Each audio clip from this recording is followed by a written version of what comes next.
again, welcome back to the vlog.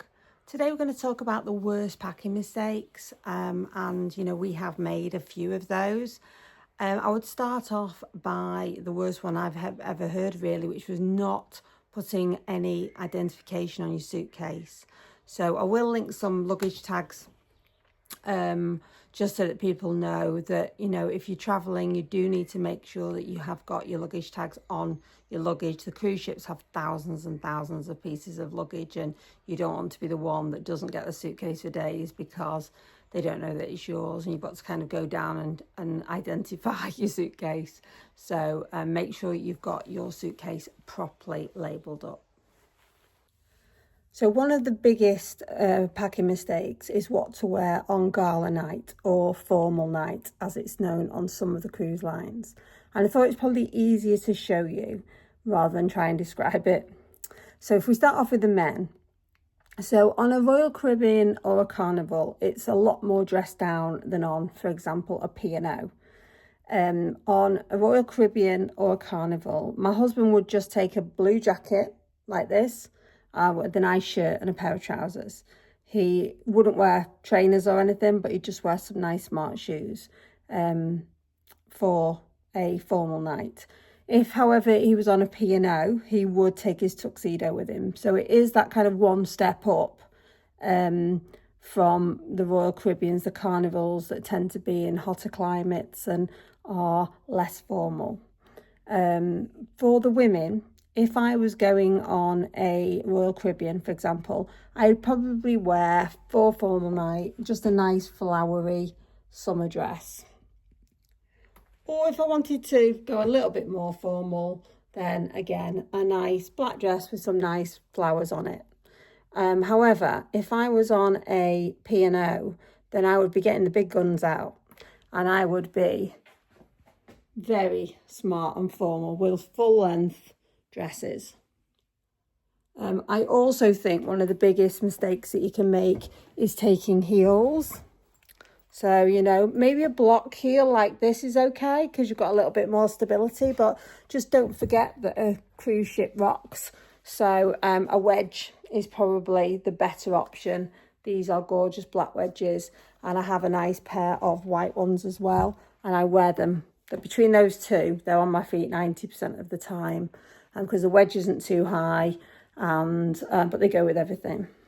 So we've kind of covered gala nights, but I thought it'd be good just to quickly cover normal nights as well. So if we start off with the men, my husband would wear a shirt, nice blue patterny or something like that. And then he would pair that with just some blue chinos. For the women, just pop those down. Then if I was on a cooler ship, then I'd probably wear like a jumper dress. So you kind of got the warmth because the ship can get cooler in those climates. But if it was a little bit warmer, then just a nice flowery skirt and top, some nice black trousers and a nice satin top, or a nice very thin dress. And they kind of cover most cruise lines, to be honest. So it's whatever choice you would make. But on a regular night, you haven't got to get overly dressy. Just a nice skirt, nice pair of trousers with a blouse, or a nice, summery dress. And it's those gala nights where you need to take that step up. So another big mistake is not being prepared on day one. So embarkation day, obviously you can get on board quite early and you can partake in the swimming pools or activities. So make sure that you pack whatever it is you're going to wear that day. So if you want a swimming costume, if it's going to be hot, you're going to need sunscreen and a hat. If it's going to be cold, then you need jumpers and hats and gloves, that sort of thing. So also any medication that you need throughout the day, make sure that you've got that in your hand luggage. And then finally, if you are on a cruise and you are doing early dining, then I would suggest that you put something in that you would be happy to go to dinner in. Sometimes, especially if the cruise ships are full, then it can take quite a while, quite a few hours to get your luggage on board. So there's no guarantee that they're definitely going to be there. And this is the first night that you will see the people you're going to be spending time with. So I think it would be really good to just kind of cover that off and have that with you as well. So the next thing then is in the cabin. So a couple of things here. The first one is extension leads. Make sure that you've got all the right extension leads for all your devices. My husband does have this case that he takes with him that, you know, you wrap them all up independently, but, you know, I have one for my Kindle, one for my iPhone, one for my iPad, one for my camera, you know, lots of different ones. So just make sure you've got all the ones you need, and don't go without those. The second thing then is your luggage. Make sure that your luggage will kind of collapse in a way. You know, if you take a lot of the hard shell suitcases and you've got more than a few, well, just remember they're in your room, they're not going anywhere else. So you can normally get 4 under the bed, but I've never tried to get a hard shell under the bed. I've only ever tried to get ones that you can kind of flatten down a little bit. So just be a bit mindful of how long that takes. I think one of the confusing things for me especially is toiletries.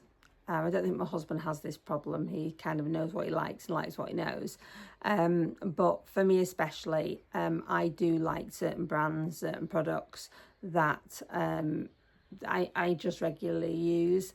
But it's worthwhile checking out the actual brands and products that the cruise company use. So P&O, for example, use White Company, which is, you know, absolutely gorgeous stuff to use. You know, they have body lotion, they have shampoo and conditioner, shower gel. So you do really have everything you need there, and you don't need to pack extra. So if you're short of space and you want something to cut down on, then check out what the cruise company use as their standardized products and see if you're quite happy to use those, and that will save you some room.